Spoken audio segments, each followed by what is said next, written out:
Nicolau Coelho. Nicolau Coelho, circa 1460, in Felgueiras, 1502, off the coast of Mozambique, was an expert Portuguese navigator and explorer during the Age of Discovery.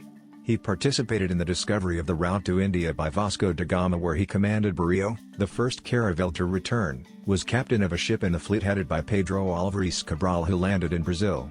He died at sea, possibly off the coast of Mozambique, while returning from India in the 5th Portuguese Armada with Francisco de Albuquerque. Biography. Nicolau Coelho, circa 1460 to 1502, was presumably born in Felgueiras in northern Portugal.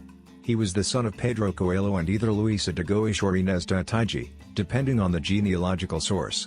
He married Brites Rodrigues de Brito sometime before 1495 and had several children: Nicolau, Francisco, Joana, Jorge, and Leonor.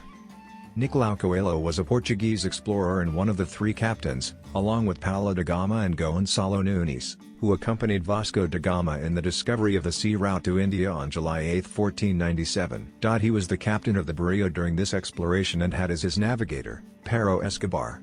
He was the first of Gama's captains to reach Mozambique, and establish contact with the Sultan of Quito.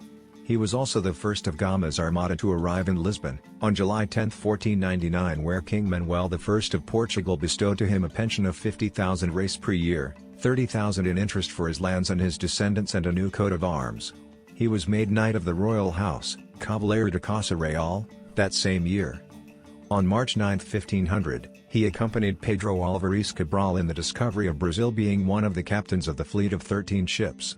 After landing in Brazil, the fleet resumed their voyage east on May 3, 1500, where they were struck by a great storm near the Cape of Good Hope, losing 4 vessels in the process, and they continued with stops in modern-day Mozambique, Kenya, and Tanzania before finally reaching Calicut in India on September 13, 1500. The fleet returned to Lisbon on June 23, 1501. Cabral arrived back home with only 4 of the original 13 ships. Coelho left Portugal for a third time on April 14, 1503 as captain of the Fayal with the Armada of Afonso de Albuquerque, but died while returning home to Portugal in January 1504 along with Francisco de Albuquerque, Afonso's cousin, near the shallows of São Lázaro, modern-day Quirumbas Islands, Mozambique.